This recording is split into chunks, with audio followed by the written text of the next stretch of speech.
प्लक्ष तथा शालमल आदि द्वीपों का विशेष वर्णन। श्री पराशर जी बोले, जिस प्रकार जम्बू द्वीप क्षार समुद्र से घिरा हुआ है, उसी प्रकार क्षार समुद्र को घेरे हुए प्लक्ष द्वीप स्थित हैं। जम्बू द्वीप का विस्तार 1,00,000 योजन है और हे ब्रह्मन, प्लक्ष द्वीप का उससे दूना कहा जाता है। प्लक्ष द्वीप के स्वामी मेघा तिथि के 7 पुत्र हुए। उनमें सबसे बड़ा शांत है था और उससे छोटा शिशिर। उसके अनंतर क्रमशः सुखोदय, आनंद, शिव तथा शेमक थे तथा 7वां ध्रुव था। ये सब प्लक्ष द्वीप के अधीश्वर हुए। उनके अपने अपने अधिकृत वर्षों में प्रथम शांत है वर्ष है तथा अन्य शिशिर वर्ष, सुखोदय वर्ष, आनंद वर्ष, शिव वर्ष, शेमक वर्ष और ध्रुव वर्ष हैं तथा उनकी मर्यादा निश्चित करने वाले अन्य 7 पर्वत हैं। हे मुनिश्रेष्ठ, उनके नाम ये हैं, सुनो। गोमद, चंद्र, नारद, दुदुम्भी, सोमक, सुमना और 7वां वैभाज्र। इन अति सुरम्य वर्ष पर्वतों और वर्षों में देवता और गंधर्वों के सहित सदा निष्पाप प्रजा निवास करती है। वहां के निवासी गण पुण्यवान होते हैं और वे चिरकाल तक जीवित रहकर मरते हैं। उनको किसी प्रकार की आधि व्याधि नहीं होती, निरंतर सुख ही रहता है। उन वर्षों की 7 ही समुद्रगामिनी नदियां हैं। उनके नाम मैं तुम्हें बतलाता हूँ, जिनके श्रवण मात्र से वे पापों को दूर कर देती हैं। वहाँ अनुतप्ता, शिखी, विपाशा, त्रिदिवा, अलकमा, अमृता और सुकृता, ये ही 7 नदियां हैं। ये मैंने तुमसे प्रधान प्रधान पर्वत और नदियों का वर्णन किया है। वहां छोटे छोटे पर्वत और नदियां तो और भी सहस्रों हैं। उस देश के हष्ट पुष्ट लोग सदा उन नदियों का जलपान करते हैं। हे द्विज, उन लोगों में ह्रास अथवा वृद्धि नहीं होती और न उन 7 वर्षों में युग की ही कोई अवस्था है।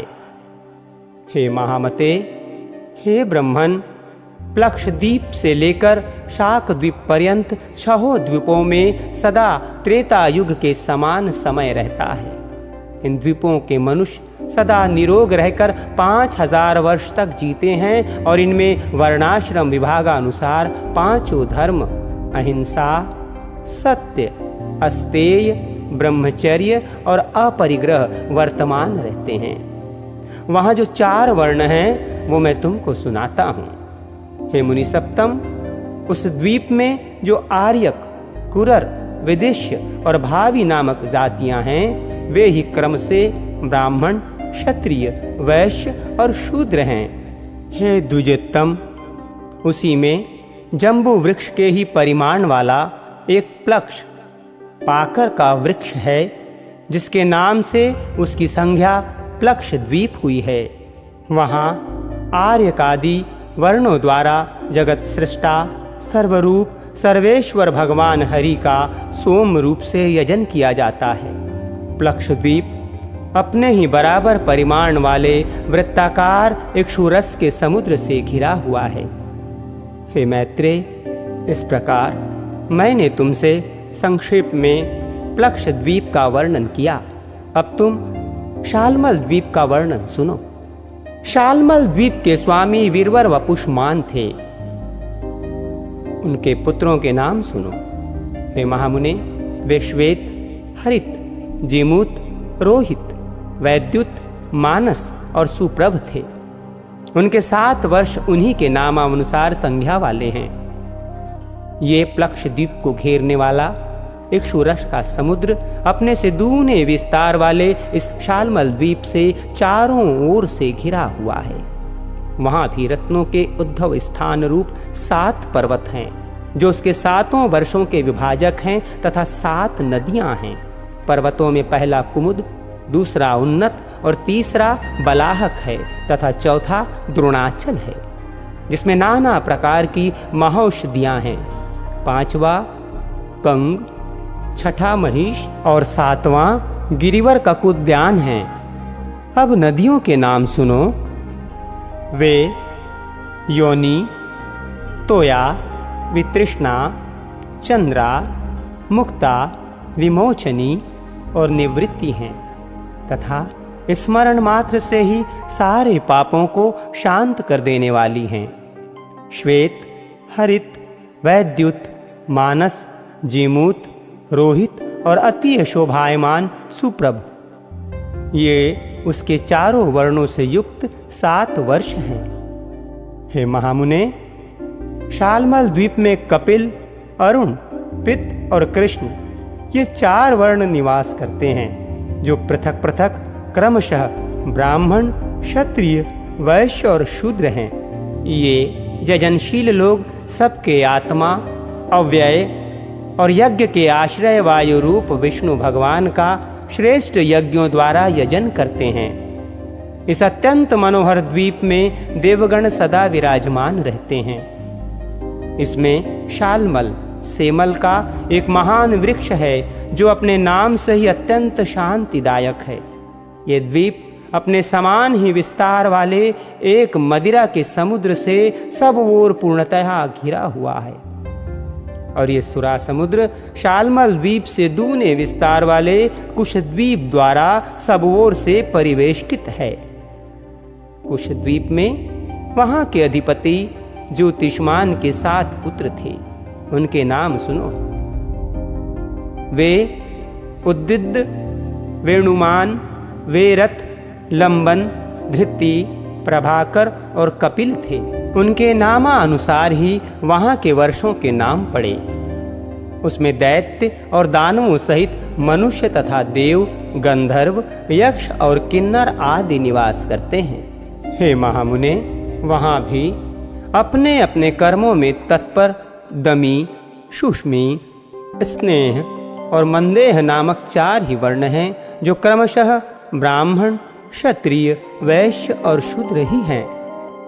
अपने प्रारब्ध क्षय के निमित्त शास्त्रानुकूल कर्म करते हुए वहां कुशद्वीप में ही वे ब्रह्म रूप जनार्दन की उपासना द्वारा अपने प्रारब्ध फल के देने वाले अत्युग्र अहंकार का क्षय करते हैं। हे महामुने, उस द्वीप में विद्रुम, हिमशैल, द्युतिमान, पुष्पवान, कुशशेय, हरि और 7वां मंदराचल, ये 7 वर्ष पर्वत हैं तथा उनमें 7 ही नदियां हैं। उनके नाम क्रमशः सुनो। वे धुतपापा, शिवा, पवित्रा, सन्मति, विद्युत, अंबा और मही हैं। ये संपूर्ण पापों को हरने वाली हैं। वहां और भी सहस्रों छोटी छोटी नदियां और पर्वत हैं। कुश द्वीप में एक कुश का झाड़ है, उसी के कारण इसका ये नाम पड़ा है। ये द्वीप अपने ही बराबर विस्तार वाले घी के समुद्र से घिरा हुआ है और ये धृत समुद्र क्रौंच द्वीप से परिवेष्टित है। हे महाभाग, अब इसके अगले क्रौंच नामक महाद्वीप के विषय में सुनो, जिसका विस्तार कुश द्वीप से दूना है। क्रौंच द्वीप में महात्मा द्युतिमान के जो पुत्र थे, उनके नामानुसार ही महाराज द्युतिमान ने उनके वर्षों के नाम रखे। हे मुने, उसके कुशल, मदंग, उष्ण, पीवर, अंधकारक, मुनि और दुदुम्भी ये 7 पुत्र थे। वहां भी देवता और गंधर्वों से सेवित अति मनोहर 7 वर्ष पर्वत हैं। हे महाबुद्धे, उनके नाम सुनो। उनमें पहला क्रौंच, दूसरा वामन, तीसरा अंधकारक, चौथा घोड़ी के मुख के समान वाला रत्नमयी स्वाहिनी पर्वत, 5वां दिवावृत, 6ठा पुंडरिकवान और 7वां महापर्वत दुदुम्भी है। वे द्वीप परस्पर एक दूसरे से दूने हैं और उन्हीं की भांति उनके पर्वत भी उत्तरोत्तर द्विगुण हैं। इन सुरम्य वर्षों और पर्वत श्रेष्ठों में देवगणों के सहित संपूर्ण प्रजा निर्भय होकर रहती है। हे महामुने, वहां के ब्राह्मण, क्षत्रिय, वैश्य और शूद्र क्रम से पुष्कर, पुष्कल, धन्य और तिस्य कहलाते हैं। हे मैत्रेय, वहां जिनका जलपान किया जाता है उन नदियों का विवरण सुनो। उस द्वीप में 7 प्रधान और अन्य सैकड़ों क्षुद्र नदियां हैं। वे 7 वर्ष नदियां गौरी, कुमुदवती, संध्या, रात्रि, मनोजवा, शांति और पुंडरिका है। वहां भी रुद्र रूपी जनार्दन भगवान विष्णु के पुष्करादि वर्णों द्वारा यज्ञादि से पूजा की जाती है। ये क्रौंच द्वीप चारों ओर से अपने तुल्य परिमाण वाले दधिमंड मट्ठे के समुद्र से घिरा हुआ है। और हे महामुने, ये मट्ठे का समुद्र भी शाक द्वीप से घिरा हुआ है, जो विस्तार में क्रौंच द्वीप से दूना है। शाक द्वीप के राजा महात्मा भव्य के भी 7 ही पुत्र थे। उनको भी उन्होंने पृथक पृथक 7 वर्ष दिए। वे 7 पुत्र जलद, कुमार, सुकुमार, मरीचक, कुसुमोद, मौदाकी और महाद्रुम थे। उन्हीं के नामानुसार वहाँ क्रमशः 7 वर्ष हैं और वहाँ भी वर्षों का विभाग करने वाले 7 ही पर्वत हैं। हे द्विज, वहाँ पहला पर्वत उदयाचल है और दूसरा जलाधार तथा अन्य पर्वत रैवतक, श्याम, अस्ताचल, आम्बिकेय और अति सुरम्य गिरिश्रेष्ठ केसरी है। वहाँ सिद्ध और गंधर्वों से सेवित एक अति महान शाक वृक्ष है, जिसके वायु का स्पर्श करने से हृदय में परम आह्लाद उत्पन्न होता है। वहाँ चातुर्य वर्ण से युक्त अति पवित्र देश और समस्त पाप तथा भय को दूर करने वाली सुकुमारी, कुमारी, नलिनी, धेनुका, इक्षु, वेणुका और गभस्ती ये 7 महापवित्र नदियां हैं। हे महामुने, इनके सिवा उस द्वीप में और भी सैकड़ों छोटी छोटी नदियां और सैकड़ों हजारों पर्वत हैं। स्वर्ग भोग के अनंतर जिन्होंने पृथ्वी तल पर आकर जलद आदि वर्षों में जन्म ग्रहण किया है, वे लोग प्रसन्न होकर उनका जलपान करते हैं। उन 7 वर्षों में धर्म का ह्रास, पारस्परिक संघर्ष, कलह अथवा मर्यादा का उल्लंघन कभी नहीं होता। वहाँ वंग, मागध, मानस और मंदग ये 4 वर्ण हैं। इनमें वंग सर्वश्रेष्ठ ब्राह्मण है, मागध क्षत्रिय है, मानस वैश्य है और मंदग शूद्र है। हे मुने, शाक द्वीप में शास्त्रानुकूल कर्म करने वाले पूर्वोक्त 4 वर्णों द्वारा संयत चित्त से विधि पूर्वक सूर्य रूपधारी भगवान विष्णु की उपासना की जाती है। हे मैत्रेय, वो शाक द्वीप अपने ही बराबर विस्तार वाले मंडलाकार दुग्ध के समुद्र से घिरा हुआ है।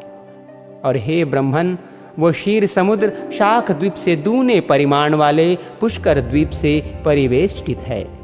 पुष्कर द्वीप में वहाँ के अधिपति महाराज सवन के महावीर और धातकी नामक 2 पुत्र हुए। अतः उन दोनों के नामानुसार उसमें महावीर खंड और धातकी खंड नामक 2 वर्ष हैं। हे महाभाग, इसमें मानसोत्तर नामक एक ही वर्ष पर्वत कहा जाता है, जो इसके मध्य में वलयाकार स्थित है तथा 50 सहस्र योजन ऊंचा और इतना ही सब ओर गोलाकार फैला हुआ है।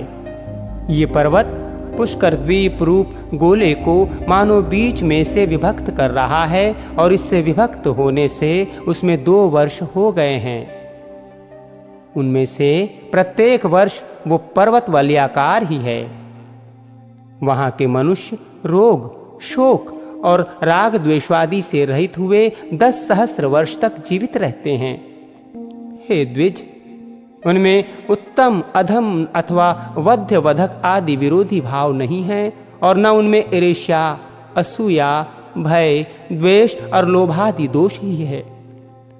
महावीर वर्ष मानसोत्तर पर्वत के बाहर की ओर है और घात की खंड भीतर की ओर। इनमें देव और दैत्य आदि निवास करते हैं। 2 खंडों से युक्त उस पुष्कर द्वीप में सत्य और मिथ्या का व्यवहार नहीं है और न उसमें पर्वत तथा नदियां ही है। वहां के मनुष्य और देवगण समान वेश और समान रूप वाले होते हैं। हे मैत्रेय, वर्णाश्रमाचार से हीन, काम्य कर्मों से रहित तथा वेदत्रयी, कृषि, दंड नीति और शुश्रूषा आदि से शून्य वे दोनों वर्ष तो मानो अति उत्तम भौम पृथ्वी के स्वर्ग हैं।